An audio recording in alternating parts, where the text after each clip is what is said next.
پہلی حر تحریک 1830 میں پیر صبغت اللہ شاہ اول کے دور میں شروع ہوئی۔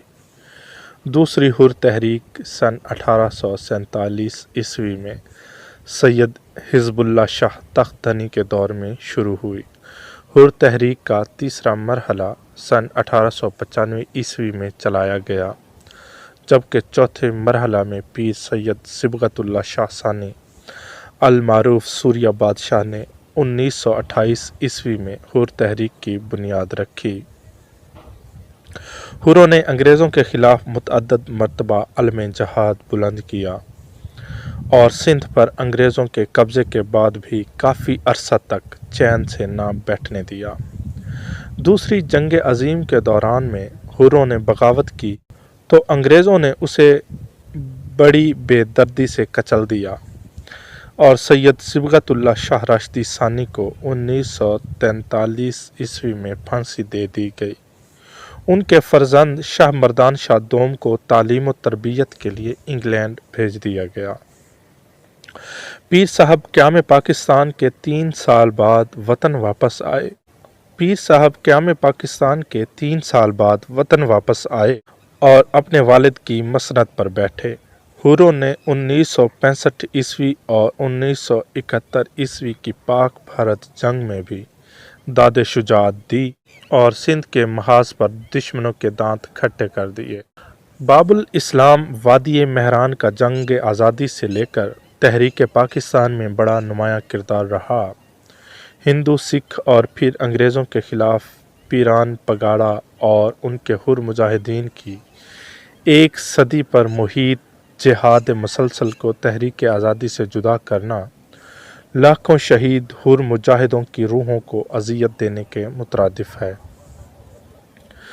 انگریز کو صوبہ سندھ میں حر تحریک کے خلاف 2 مرتبہ مارشل لا لگانا پڑا، مگر حالات سازگار نہ ہو سکے تو حروں کے روحانی پیشوا حضرت سید صبغت اللہ شاہ راشدی ہاشمی حسینی جیلانی کو 20 مارچ 1943 کو تخت دار پر لٹکا کر شہادت کے منصب عظیم پر فائز کیا۔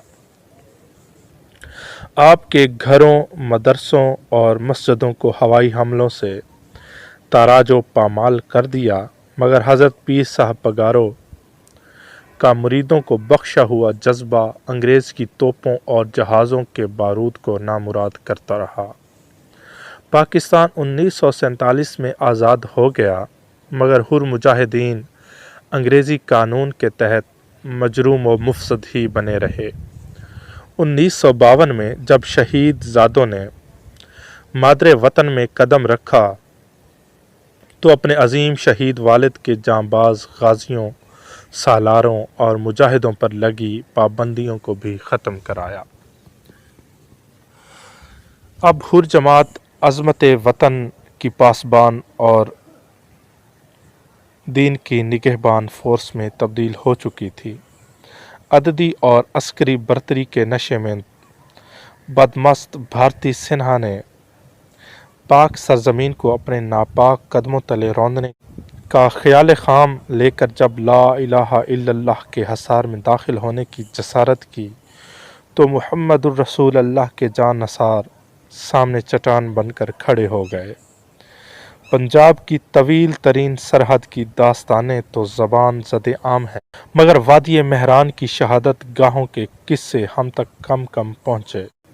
افواج پاکستان پنجاب کے طویل بارڈر پر دشمن کے مقابل نبرد آزما تھی، مگر جنوبی پنجاب سے منسلک شمالی سندھ سے لے کر سندھ کے جنوب تک اور جنوب سے تھرپارکر تک کے طویل ریگستان کے تحفظ کے لیے صدر پاکستان فیلڈ مارشل ایوب خان نے حروں کے پیشوا اور سالار حضرت شاہ مردان ثانی پیر صاحب پگارو سے مدد طلب کی۔ جواب میں قبلہ پیر صاحب نے فرمایا کہ جتنے ہتھیار دو گے اتنے مجاہد عرض وطن کی حرمت پر مر مٹنے کے لیے حاضر ہوں گے۔ سخی محمد مہران راوی ہیں کہ 1965 کی جنگ کے دوران میں اخبارات میں جب حضرت پیر صاحب کا حکم نامہ جاری ہوا، مجاہدوں، دشمن نے ہم پر حملہ کر کے اسلام کی سربلندی اور وطن کی سالمیت کو چیلنج کیا ہے आप लोग उमरकोट पहुँचे, जहाँ अहम खिताब हुआ। उस पर तहरीक आज़ादी के वो शेर जो सैयद सिबगतुल्लाह शाह शहीद के साथ अंग्रेज़ों से तारीखी मार्का आराई में शामिल थे, अपने अजीमुल मर्तबत मुर्शिद की शहादत का सदमा उठाए अपने ज़ख्मों को करेदते हुए उमरकोट के मैदान में पहुँचे। हुर हुक्म मेरे नाना ने सुना तो अपने सीने पर हथियार सजाकर निकले। कौम के बेटे ने दरियाफ्त किया, बाबा ये क्या है?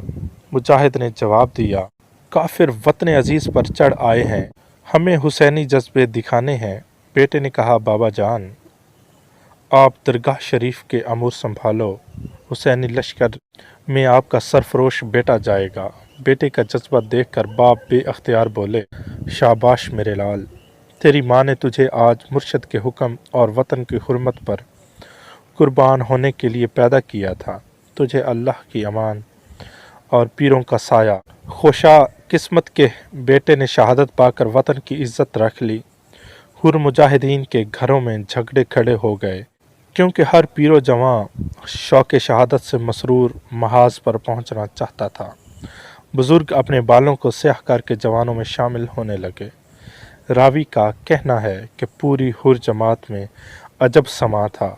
घरों में शादी के गीत गाकर जवान बेटों को रुखसत किया जा रहा था। लोग हैरान थे कि अजब जज्बा है, बेटे जान कुर्बान करने जा रहे हैं तो घरों में शादियाने बजाए जा रहे हैं। 9 सितंबर 1965 का दिन मुजाहिद जौक दर जौक उमरकोट पहुँचे। इस मार्का गाह में मौजूद आफ्ताब निज़ामानी लिखते हैं कि हज़रत पीर साहब के महाज जंग पर मौजूदगी से मुजाहिदीन के जज्बे आसमान से बातें करने लगे। मुजाहिदीन से खचाखच भरा किला उमरकोट भीज पगारों और नारे तकबीर की सदाओं से गूंज उठा। उमरकोट के मारूफ कला पर जब मुजाहिदीन जमा होना शुरू हुए तो हुकूमती हथियार कम पड़ गए। हुर मुजाहिदीन कतार दर कतार बढ़ते गए। रावी फ़कीर सहराब राजड़ ने बताया कि हुक्म मिलते ही दरगाह आलिया पर पीर जगोट में हुर मुजाहिद मौजूद अपने मुर्शिद आली मर्तबत से जहाद पर जाने की इजाज़त के लिए बेकरार नजर आते, मगर हज़रत पीर साहब ने फरमाया कि तुम मेरी औलाद हो, बग़ैर हथियारों के कैसे दुश्मन की तोपों के सुपुर्द कर दूं। सोहराब फ़कीर ने अर्ज़ की कि किबला साईं, हमें हथियारों की नहीं आपकी दुआओं की ज़रूरत है। हम दरख्तों के डंडों को हथियार बनाकर दुश्मन से निमट लेंगे। कला उमरकोट में मुजाहिदीन के रेले थे कि समंदर की लहरें थीं। हज़रत पीर साहब पगारों ने हालात का बागौर जायज़ा लेते हुए जंगी हिकमत अमली मुरतब की। सारी हुर फोर्स के अस्करी क़यादत बज़ात खुद करने का फ़ैसला फरमाया। फिर जंगी इलाकों और हुर लश्कर को 2 हिस्सों में तकसीम किया। शुमाली सिंध से जनूबी पंजाब की तवील सरहद पर अपने बिरादर असगर सैयद नादर अली शाह राशदी को लश्कर का सालार बनाकर दुश्मन पर यलगार करने के लिए भेजा, जबकि जनूबी सिंध और थरपारकर के महाज की कमान खलीफा शहीद अमीन मैंगरियो के सुपुर्द फरमाई। जंग के दौरान में हुर मुजाहिदों ने अपने मुर्शद व मुरब्बी हज़रत पीर साहब पगारों को हर महाज पर अपने हमराह पाया, जिससे उनके जोश व जज्बे ने वो तारीख़ रकम की जिसकी मिसाल ढूंढने से नहीं मिलती। मिल्लत पाकिस्तान के इन फर्जंदों के जनूबी पंजाब से शुमाली सिंध थरपारकर के साथ जनूबी सिंध के महाजों पर जदीद तरीन असलहा से लैस एक बड़ी फ़ौज को न सिर्फ अपने इलाकों में दाखिल होने से रोकने में कामयाब हुए, बल्कि एक वसी भारतीय खित्ता अर्ज़ पर सब्ज़ हलाली परचम लहराकर दुश्मन के दिलों में इस्लामी लश्कर की हैबत व जलालत के गहरे नक्श सब्त कर दिए। आज तक के लिए इतना ही। इजाज़त चाहेंगे। अल्लाह हाफ़िज़।